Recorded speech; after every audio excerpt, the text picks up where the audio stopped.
నమస్తే. మన గాంధీగిరి వార్తలకు స్వాగతం. రామగుండం పారిశ్రామిక ప్రాంత రౌండప్. ఈరోజు గాంధీగిరి అందిస్తున్న ప్రత్యేక వార్తలు చదువుతున్నది దయానంద్ గాంధీ.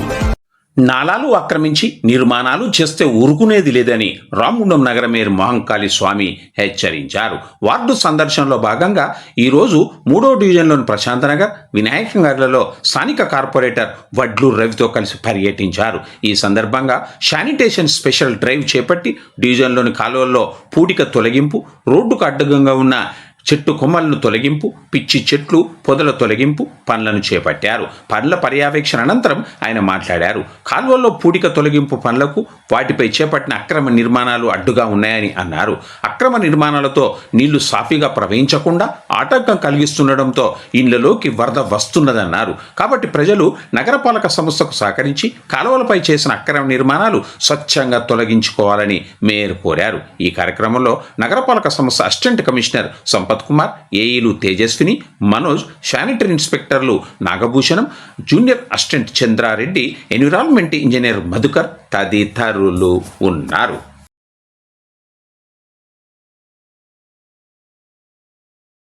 100% రామగుండం మున్సిపల్ కార్పొరేషన్కు సంబంధించి ఎక్కడ ఏ సమస్య ఉన్నా కూడా ఎన్ని కోట్లైనా పర్వాలేదు, గౌరవ ఎమ్మెల్యే రాజ్ ఠాకూర్ గారితో మాట్లాడి దానికి సంబంధించిన అమౌంట్ ఏదైతే ఉన్నదో ప్రభుత్వం నుంచి శాంక్షన్ చేయించి తీసుకొచ్చైనా కూడా ఈ రామగుండం మొత్తాన్ని అద్భుత నగరంగా తీర్చిదిద్దామని సందర్భంగా తెలియజేస్తా ఉన్నాం. జగదాంబ లినెన్ కాటన్ స్టోర్, గోదావరిఖనిలోనే మొట్టమొదటి అతిపెద్ద జెంట్స్ క్లాత్ షోరూమ్. రాబోయే పండుగలు, మ్యారేజ్ సీజన్ కోసం స్పెషల్ ఆఫర్స్. 999 రూపాయలకే 4 ప్యాంట్ క్లాతులు, 999 రూపాయలకే 4 షర్ట్ క్లాతులు, 999 రూపాయలకే 2 రేమాన్ ప్యాంట్ క్లాతులు, 999 రూపాయలకే 2 అరవింద్ ప్యాంట్ క్లాతులు, 599 రూపాయలకే మీటర్ 60 వైట్ లైనిన్ షర్టింగ్, 799 రూపాయలకే మీటర్ 70 వైట్ లైనిన్ షర్టింగ్, 899 రూపాయలకే మీటర్ 80 వైట్ లైనిన్ షర్టింగ్, 999 రూపాయలకే metre 100 white linen shirting. Jagadamba linen cotton store, Lakshminagar, Godavarikhani.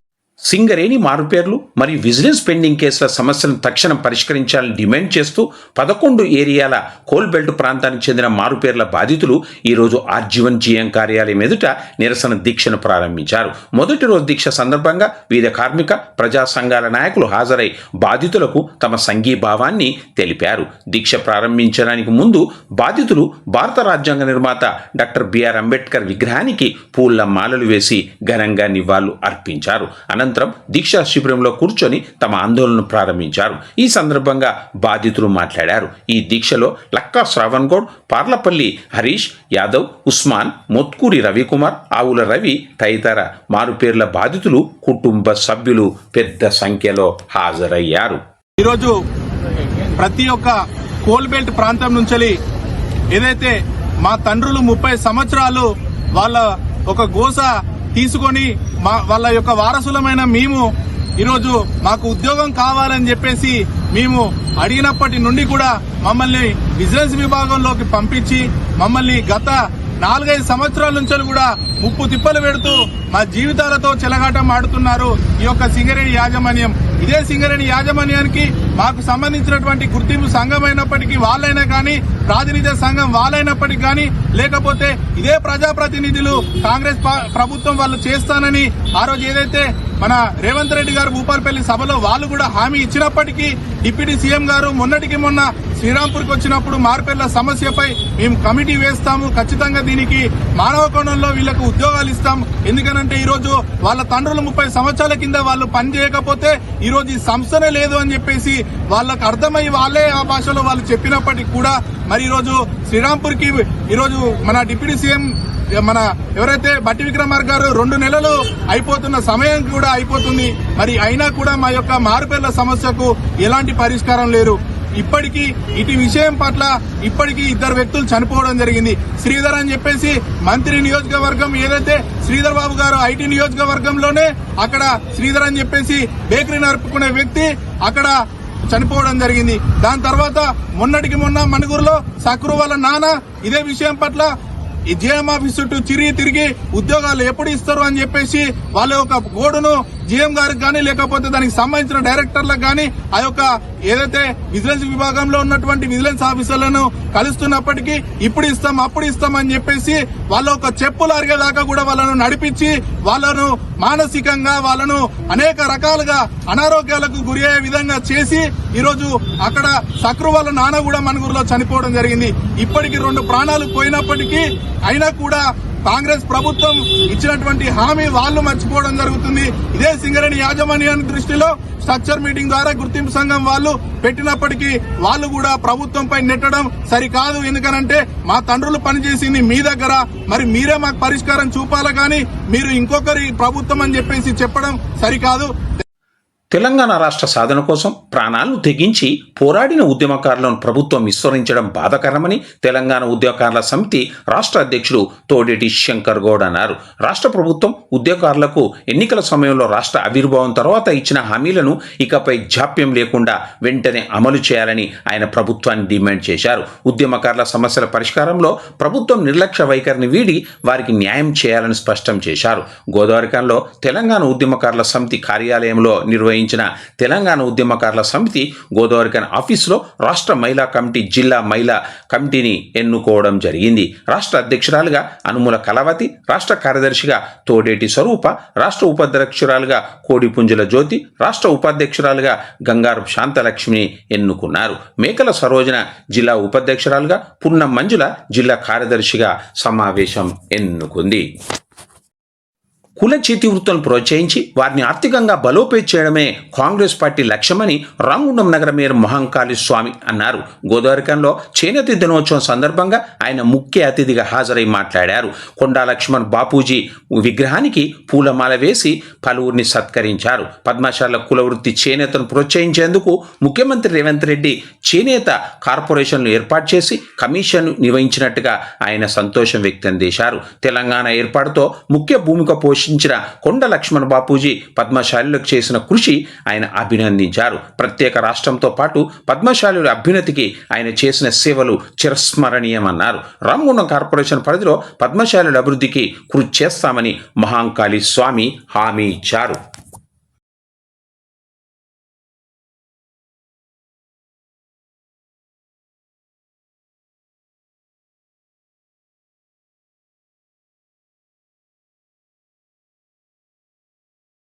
రాష్ట్రంలో ఉన్న పద్మశాలీలను, అలాగే చేనేత మీద ఆధారపడి, మగ్గాల మీద ఆధారపడి జీవించే వారు ఎవరైతే ఉన్నారో వాళ్ళందరినీ ఆదుకోవాలనే సంకల్పంతో ఈరోజు మన రాష్ట్రానికి సంబంధించి చేనేత కార్పొరేషన్ చైర్మన్ కూడా ఏర్పాటు చేసి ఆ కార్పొరేషన్ కు ఒక చైర్మన్ గారిని కూడా నియమించడం జరిగింది.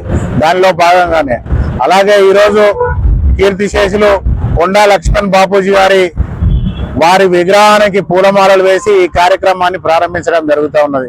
కొండా లక్ష్మణ్ బాపూజీ గారి గురించి ఇక్కడ తెలంగాణలో ఉన్న ప్రతి వ్యక్తికి తెలుసు. తెలంగాణ ఉద్యమం అనేది ప్రారంభమైందే వారి ఇంట్లో. ఆనాడు కేసీఆర్ గారు కూడా జలవిహార్లో కొండా లక్ష్మణ్ బాపూజీ గారికి సంబంధించిన ఇంట్లోనే అక్కడ తెలంగాణ ఉద్యమాన్ని ప్రారంభించి ఈరోజు తెలంగాణ వచ్చే వరకు తెలంగాణలో ఉన్న ప్రజలందరూ కూడా పార్టీలకు, కులాలకు, మతాలకు అతీతంగా పోరాటం చేసి సాధించుకున్న దానికి నిదర్శనం ఈరోజు కొండా లక్ష్మణ్ బాపూజీ గారు నిలబడడం జరిగింది. రామగుండం నగర పలకంలో అభివృద్ధి పేరిట కూల్చివేతల పర్వం ఇంకా కొనసాగుతూనే ఉంది. ఈ క్రమంలోనే గోదావరిఖని తిలక్ నగర్ వద్ద ఇటీవల చిరు వ్యాపారులు కట్టుకున్న షాపును సింగరేణి అధికారులు అనుమతి లేదంటూ కూల్చివేశారు. తాజాగా ఈరోజు రామగుండం కార్పొరేషన్ టౌన్ ప్లానింగ్ అధికారులు సింగరేణి అధికారుల సమక్షంలో పోలీస్ బందోబస్తు మధ్య ఎల్బీ నగర్ వద్ద చిరు వ్యాపారులు 12 షాపులు నిర్మాణం చేసుకోగా ఇందులో 6 షాపులకు అనుమతి లేదంటూ ఆ 6 షాపుల నిర్మాణాలను ఫ్రోక్లైనర్తో నేలమట్టం చేశారు. దీంతో రోడ్న పడిన చిరు వ్యాపారులు దిక్కుతోచని స్థితిలో పడ్డారు. పాలకులు కట్టుకోమంటున్నారని, అధికారులు కూల్చివేస్తున్నారని ఆగ్రహం వ్యక్తం చేస్తూ ఉన్నారు. రోడ్ల విస్తరణలో కోల్పోయిన మా షాపులను తిరిగి నిర్మించుకోవాలని పాలకులు చెప్పడంతో నిర్మించుకుంటున్నామని అన్నారు. అయితే వీటిని అనుమతి లేదంటూ ఓవైపు సింగరేణి యాజమాన్యం, మరోవైపు రామగుండం కార్పొరేషన్ అధికారులు కూల్చివేస్తున్నారన్నారు.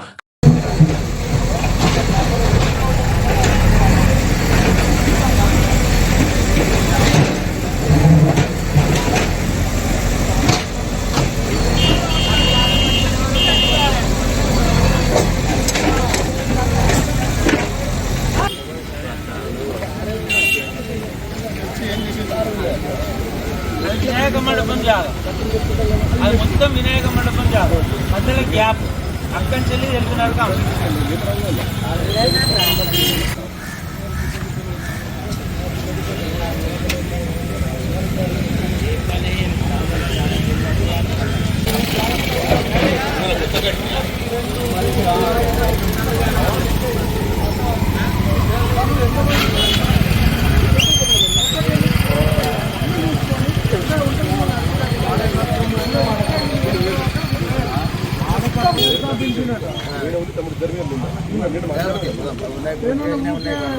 స్లాబ్ వేసిన తర్వాత రూల్ ఎన్ని వస్తుంది నెట్లెట్ వస్తుంది అని ఒక స్ట్రక్చర్ ఏర్పాటు.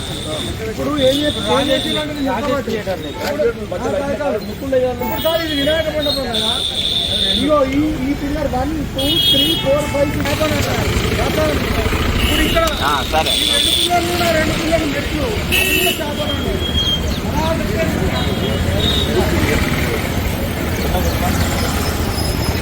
ఈరోజు ఎల్బీ నగర్ ప్రాంతంలో నిర్మాణం జరుగుతున్న షాపింగ్ కాంప్లెక్స్ను టౌన్ ప్లానింగ్ సిబ్బంది వచ్చి కూలగొట్టడం జరిగింది. ముందుగా ప్రజలకు, మున్సిపల్ సిబ్బందికి, ఎమ్మెల్యేకు, మేయర్ గారికి ఒక విషయం చెప్పాలి.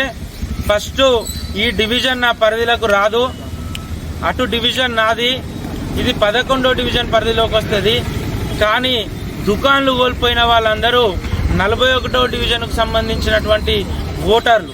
వాళ్ళకి ఎవరికి అన్యాయం జరగకుండా కోల్పోయిన వాళ్ళందరికీ రూములు వచ్చే విధంగా ఈ డివిజన్ కార్పొరేటర్ తోటి సమన్వయం చేసుకొని ఈ కాంప్లెక్స్ను నిర్మాణం చేసుకోవడానికి వాళ్ళకు సహకరిస్తే వాళ్ళందరూ ఎవరికి వాళ్ళు డబ్బులు వేసుకొని ఈ కాంప్లెక్స్ను నిర్మాణం చేయడం జరిగింది. ఈ దశలో కనీసం ఇక్కడ ఎన్ని దుకాన్లు ఉన్నాయి, ఎవరెవరికి దుకాన్లు ఉన్నాయి, ఎవరికి ఏ సైజుల దుకాన్లను అప్పచెప్పడం జరిగింది, పక్కకున్న వినాయక మండపానికి ఎంత జాగిచ్చారు అనే ప్రైమరీ ఎంక్వైరీ లేకుండా రాజకీయ కోణంలో, రాజకీయ కక్షతోటి ఈరోజు ఈ కాంప్లెక్స్ను జేసీబీలతోటి ధ్వంసం చేయడం జరిగింది. నేను సూటిగా ఎమ్మెల్యే రాజ్ ఠాకూర్ను ఒక్కటే విషయం అడుగుతున్నా, మీకు పేద ప్రజల ఇండ్లు కూలగొట్టడం సంబరమా, లేకపోతే పేదలకు మంచి చేస్తా అని మీరు ఎమ్మెల్యేగా గెలిచిర్రా చెప్పాల్సిన అవసరం ఉన్నది. మీకు నిజంగా రామగుండం పేద ప్రజల పట్ల సోయి గనుక ఉంటే ఇప్పటికైనా రాజేష్ థియేటర్ కాడ కట్టే కాంప్లెక్స్లకు, తిలక్ నగర్ సెంటర్లో కట్టే కాంప్లెక్స్లకు, బస్టాండ్ కాలనీలో కట్టే కాంప్లెక్స్లకు ఇప్పటికైనా సింగరేణి ద్వారా ప్రొసీడింగ్ కాపీలు ఇప్పియండి, టౌన్ ప్లానింగ్ పర్మిషన్ ఇప్పియండి. మీ లెక్కనే ఇంకొక తెలియదక్కువ రేపు ఎవడన్నా గెలిస్తే ఇవి కూలగొడతారు, మీకు పర్మిషన్ లేదంటారు, వీళ్ళ బతుకులు రోడ్ల మీద పడతాయి. ఇవాళ మీ కడుపు నిండింది చూసుకోకుర్రి, పేద ప్రజల కడుపు కొడితే మీ పతనం ఎల్బీ నగర్ సిపిఐ జెండా నుంచెల్లే ప్రారంభమవుతుంది. ఈ విషయాన్ని గుర్తుపెట్టుకోండి. నేను ఇంకొక డిమాండ్ చేస్తున్నా, రామగుండంలో కడుతున్న షాపింగ్ కాంప్లెక్స్లకు సంబంధించినటువంటి అనుమతులకు సంబంధించిన పేపర్లను ఇక్కడ నగర మున్సిపల్ ఇన్ఛార్జ్ కమిషనర్ అరుణశ్రీ గారు వెంటనే శ్వేతపత్రం విడుదల చేసి ఎక్కడెక్కడ ఏ కాంప్లెక్స్లకు మున్సిపాలిటీ అనుమతి ఇచ్చింది, రాజేష్ థియేటర్ దగ్గర ఏం కాంప్లెక్స్కు అనుమతులు ఇచ్చారు, తిలక్ నగర్ సెంటర్లో ఏం అనుమతులు ఇచ్చారు, దీనిపైన పూర్తి స్థాయిలో శ్వేతపత్రం రిలీజ్ చేయాలి. లేని పక్షంలో భారీ మూల్యం మీరు చెల్లించుకోక తప్పదని హెచ్చరిస్తూ ఎల్బీ నగర్ కాంప్లెక్స్ కు సంబంధించిన ప్రైమరీ ఎంక్వైరీ నిర్వహించండి, లబ్ధిదారులకు నష్టపోకుండా రూమ్లు ఇవ్వండి. ఇక్కడ షాపింగ్ కాంప్లెక్స్ లా రూము కోల్పోయినా, ఒక్కనికి మీరు రూమ్ ఇవ్వకపోయినా కూడా మిమ్మల్ని నడి బజార్లో నిలబెడతామని చెప్పి నేను హెచ్చరిస్తా ఉన్నా. ఇంతటితో గాంధీగిరి వార్తలు సమాప్తం. నమస్కారం.